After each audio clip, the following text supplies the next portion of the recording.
Welcome again to Empowering Me Again with Tanya and I, Susan. And we're excited to talk about another myth about mindfulness that is not helping us to have our peace and calm. So, digging into today's myth, many people think that meditation means that you have to sit cross legged or you have to sit perfectly still and push through any discomfort. But here's the truth: meditation does not have to hurt, and you don't need to suffer to find peace. So don't have to get uncomfortable. And in fact, the opposite can be true. Comfort can be the key to going a little deeper. So you're not distracted by your aches and pains in your body. And you want to get the relief from your grief and suffering that, you know, things in life can bring up for all of us. So we want to talk about this myth and what if the belief that you had to sit perfectly still wasn't true? Mhm. So meditation is about awareness, not discomfort. And in this video, we want to share that you don't need the lotus position, you don't need to suffer through discomfort to meditate effectively. And we want to discover simple, beginner-friendly meditation practices that work for us real people with real bodies. Cool. Tanya, welcome. Yeah. Hi. It's good to see you all. So meditation is not about being rigid or flawless, and it's about meeting yourself right where you are with compassion. So even from a purist perspective, a mindfulness practice can be done in one of four positions. It can be sitting, it can be standing, it can be lying down, or it can be in motion. Walking is a traditional one as well, and movement therapy, which is could be qigong or tai chi. It's how we do it. So let's talk about the sitting one. So what if I told you that fidgeting, shifting, and even um, repositioning yourself still counts as meditation? So if you're uncomfortable, my first recommendation, and I'll hear from Tanya, my first recommendation is that you try and stay with it for a moment and breathe and see if you can let it settle and release. So the first thing, don't be jumping around, but the first thing, try and take a breath, see if you can settle and get comfortable. If you feel that you still have to move, do it mindfully. Make a choice to do it, and then very specifically do it mindfully so that you move into a position that's comfortable and you're not continuing to move. So your main goals are to stay relaxed and alert in a posture that supports that. Tanya, do you want to share a little bit about posture that you take when you're sitting to meditate? Yeah, so it's an interesting one. It's true that most people really do think that you have to sit still the whole time, and also you have to have these specific positions. And the main thing, as you said, is that mostly teachers insist on is that you're in alert position. So you can have your whole body relaxed. So if you're doing sitting meditation, if your whole body is relaxed, um, you kind of just release the tension in your body. The main thing is that you keep it relatively straight back. So that kind of guarantees that you're in an alert position, because when you meditate, you don't, I mean, sometimes you do fall asleep, but you don't really want to fall asleep because you want to continue to do the practice.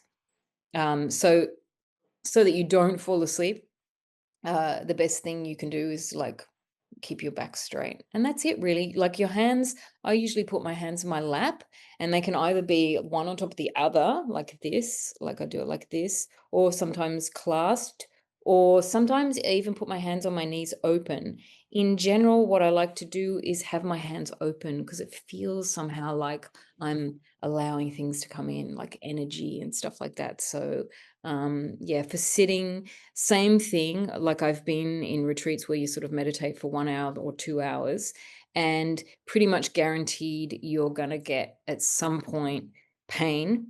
And that's hard because sometimes it's so, quiet in the meditation room that you don't really wanna move, you're kind of a little bit afraid to move, but it's absolutely fine to move. As you said, just moving slowly. What I do, actually, little trick here, I usually have a blanket over me, So if you're sitting on a cushion, and you have a blanket over you, you can like shift your legs a little bit position. So again, as you said, it's really about, it's not about not moving if you feel uncomfortable. It's about just shifting very mindfully, very slowly, like concentrate on your body, concentrate on the movement that you're creating when you move the body to get into a more comfortable position. And that's it really. Just Yeah, those are the things, like straight back and alert, And then yeah, another thing I like to do is when I first sit down to meditate, I like to kind of align my body. So because I have a straight back, I like to just like rock a little bit forwards and backwards and then rock a little bit side to side and just feel my body just fall into position in sort of like an aligned position. So yeah, total myth. You don't have to be in the lotus and you don't have to stay still all the time and never move. And you don't have to like be in pain the whole time. It's fun sometimes to work with the pain and see, like to concentrate on it and sort of go in and out of the pain. But then at some point you're gonna, it's gonna be too painful. So it'll just become huge in your mind. And so you don't want that either. So as you said, go back to a comfortable position. yeah. That's always helpful. A couple So of really good points in there. So one I was thinking, I mean, what are we talking about when we say discomfort? So it's like you don't have to stay in pain. yeah, Trust your own gut, pain's right? already That I too need to far. move out of this position. I love that kind of like rocking and finding center because you're more likely to be able to hold the position than if you sat down and you were just a little bit crooked, you're going to be in Yeah, pain that's it. faster. And that alertness. So our body posture gives a message to our brain and it tells it certain things. And so if we're upright, if we're slouched, chances are really high you're going to fall asleep. So Yeah. you want, that's why the alert and upright with the spine, but comfortable. Yeah, that's it. And I'm going to toss in one more little one because it fits with that. If you do a So half smile, yeah. it actually calms your nervous system. Mm, So body position has an effect on your nervous system, and that's where some of these postures kind of came from. But it's not about it's being about being able to stay present. It is not about enduring some sort of pain as if that's a spiritual value, because it's not. yeah. And just as a side, I can't do the lotus position. Like, and I mean, I only know a few people who can. So you can Yeah, also sit in a chair. Um, we've been talking about sitting position, but you can actually sit in a chair, like a back in a chair. If you need support for your back, you can sit back with the back of the chair supporting your back. Um, you can sit on anything that's comfortable. You can sit on a cushion on the floor. You can even just sit on the floor. You can put lots of blankets. Like the main thing to remember, so we're talking about sitting at the moment because there are other positions you can take for meditation. The main thing to remember is do what's right for you. yeah, That's all. Staying alert, but then the rest is do what's right for you. Even when you go on retreat, there are always chairs. So yeah, I remember the first time I ever went, I was really afraid that I was thinking, oh, I better limber up beforehand so I can, sit on my mat and everything. But in fact, there were lots of chairs. There are even places where people can lie down. So I know you're going to get into that. So yeah, so yeah, just remember, yeah. right for And you. a good point I do want to mention at this time is that you do whatever you have to, but there's this kind of like group pressure. It's like everybody is sitting a certain way. I should stick with it. Don't do that to yourself. Mm. If you need to get up Yeah. or move positions, do what you have to because Yeah. this is about your gift to yourself, not about what anybody else is doing. Yeah. So And the I think second, oh, sorry. so sorry. No, I was just going to say if you're at retreat, but of course we're going to do other videos on preparing for a retreat and stuff like that. So don't panic. You can look, we probably have already another video up on how to prepare for a retreat. But in retreat, I think you're a bit conscious of disturbing people as well, so you don't want to move around. But it's actually, if I practice this, this has happened to me. If you are in retreat and you don't want to make any noise, you'll find that if you're really mindful, so you get up really slowly, and walk really slowly. People don't get disturbed. That's part of the meditation. Things are happening around you and you're hearing sounds. So if you actually get up and walk really slowly and mindfully, you hardly make a sound. You'd be Yeah. surprised. It's Yeah. possible. So the second one we'll talk about is standing. And I would say like standing still is not my thing. Some people do it. I can't imagine doing it very long when that's Mm, just me. mm. My preference in standing is like mindful movement, like a little bit of Qigong or Tai Chi, where it's this movement of flowing back and forth, and that's what I'm paying with or playing with, and that's much more comfortable. We really aren't made to be stationary upright for an extended period of time. That's not the way we're built. We're built to be in motion. So feel free. If standing works for you, great. If you feel like you want to swing your arms repetitively, so long as it's not a distraction to the present moment, so long as you're paying attention to your body, absolutely. Yeah, as I said, standing's not my thing. Maybe Tanya has more to say. Yeah, no, what was just coming to mind when you were talking, I mean, I don't really do standing meditation. You can, depending on the situation. But the main thing to remember is that there are lots of different types of meditation. So there is standing meditation, there's sitting meditation, there's walking meditation, there's um, lying meditation. So there are lots of different types. It doesn't just have to be sitting. That's the main thing that came to mind when Yeah. you were talking about that. So yeah, I know you're going through those. So yeah, standing meditation. I guess again, it's about being upright and in a comfortable position. There is a position in yoga actually that's called the mountain, which I think you tuck your buttocks in and shoulders back, but also in a relaxed position. So Mhm. say something that's comfortable for you, like uh, your legs aligned with your hips, Yeah. that kind of thing, and just releasing the shoulders. Whatever's comfortable, I think, is what Yeah. works. And I think what you mentioned with sitting is super important when standing is to do that, but shifting from left to right and front to back to find that center so that you're actually lined up on your bones instead of having muscles. You know how tiring it is if you're off balance. So just finding that center balance. And there is one place I use it, or one time I use it. If I'm in a queue, if I'm waiting for if I have to be standing and I'm Yeah, not really doing anything else, I take that as an opportunity to do a meditate. little meditation. Yeah, great one. Take it when you got it. Yeah, especially if you're in a queue and you're waiting, it's a great time because you get that frustration that rises, and then so you can actually go, okay, well, I'm going to practice. Yeah. I was going to say about um, alignment. Another thing is that sometimes when you've been in a position for quite a long time, you might think you're aligned. I was going to say it's kind of hard sometimes, like to know. So if you've been in a position for a long time and you start getting an ache somewhere, it's probably because you're misaligned. I had this recently at a retreat. Actually, I started getting really pain specifically on one side of my body, so it was in my left shoulder, and it was very hard to find what where the position was going wrong. And finally I found it by just shifting my right shoulder just a little bit back. So the alignment doesn't have to be straight away. You can find the alignment as you go, like if you start getting an ache somewhere, just shift a little. Yeah, brilliant. Because we have holding patterns from life experiences, past injuries, we have them.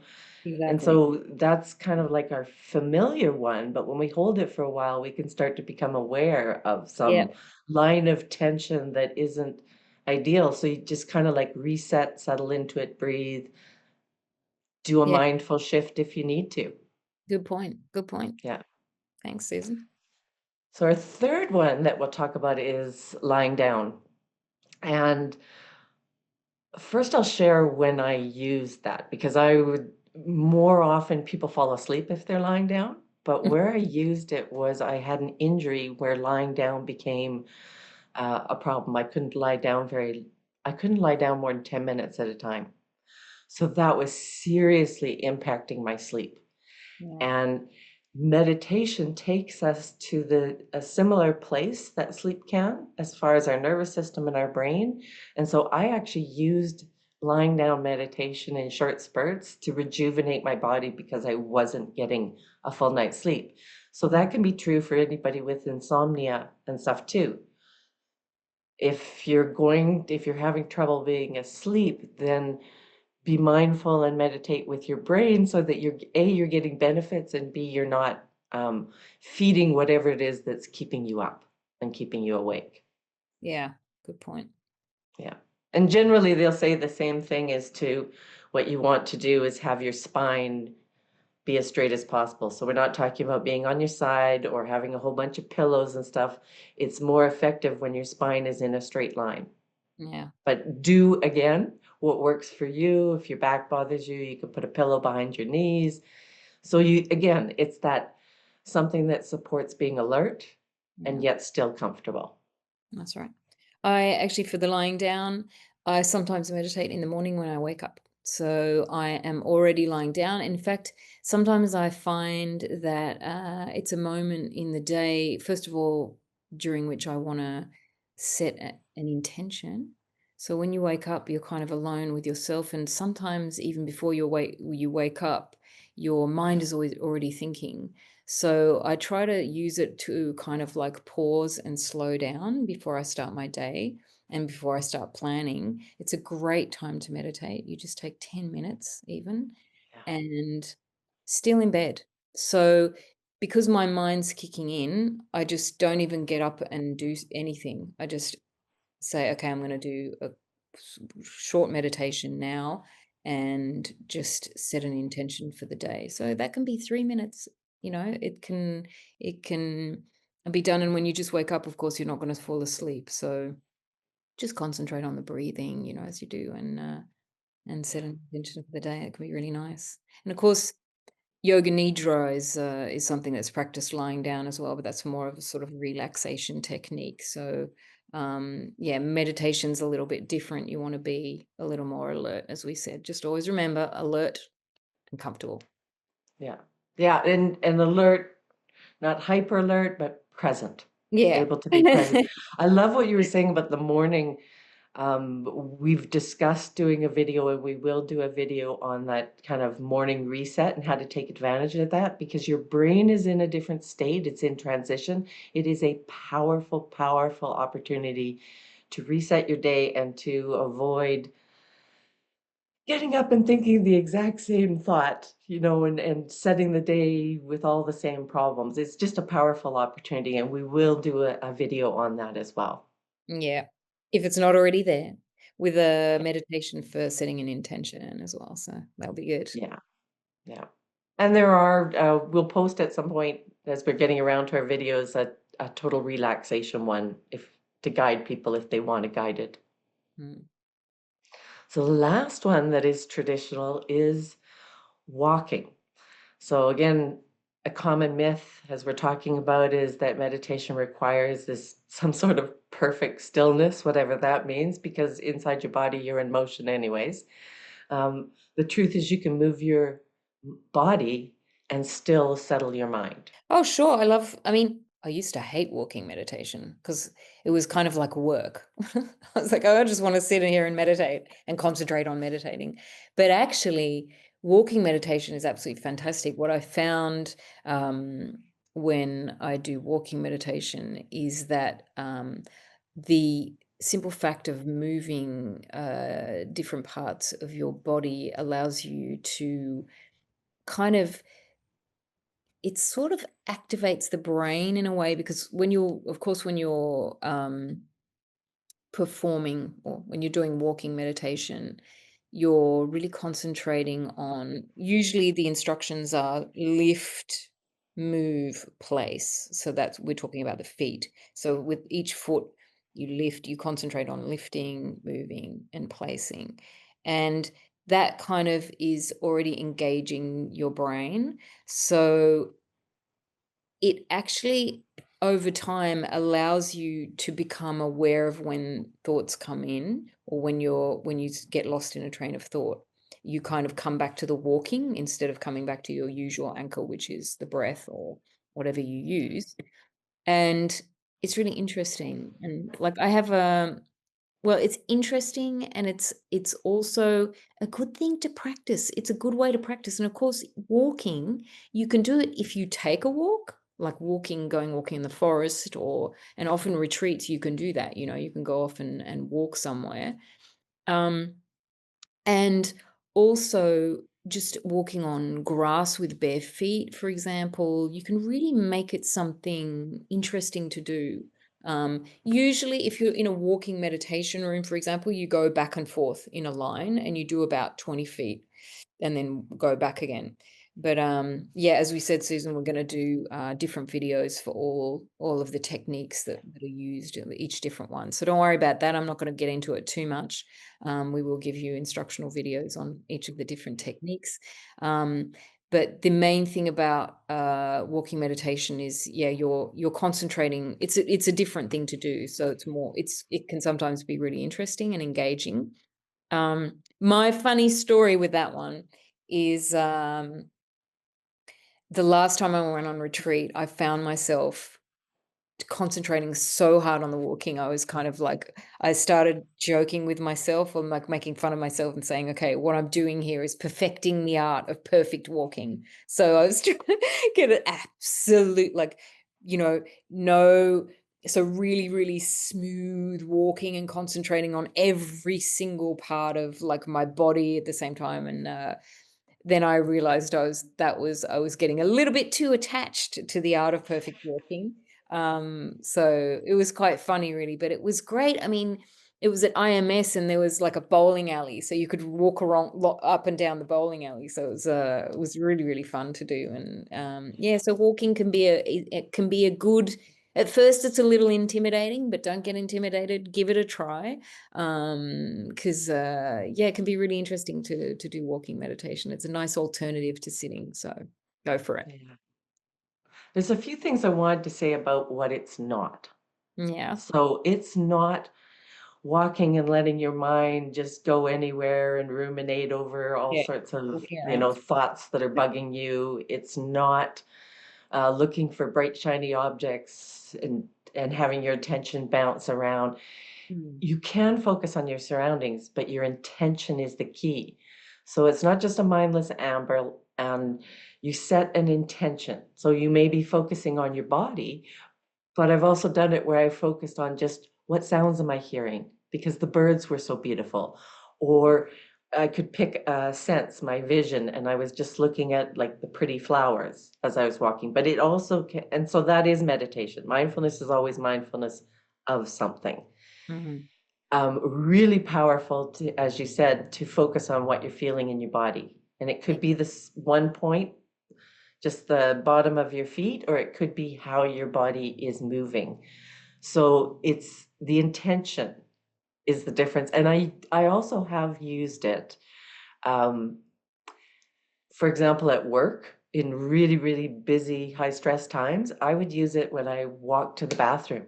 I would do mindful walking down the hall to the bathroom or to the boardroom for to lead a meeting. So I would Great. take advantage of these little moments that I had in a busy time. So if that's all the free time you have because of your lifestyle, then every time you walk to the bathroom, maybe make that your habit, or every time you go from the car into a store, that's so pick a time that works for you and um, intentionally pick something to focus on. That's a great idea. I love that. And in fact, just do it when you think about it as well. If you forget, Yeah. it's okay too. Yeah. So one of our mentors, he had his mentor was Ajahn Chan, Mm. Ajahn Chah, and Ajahn was teaching him about something, and when they were out doing a walking group walk together, and Ajahn suddenly said, "See that big boulder over there? The one over in the field? Is it heavy?"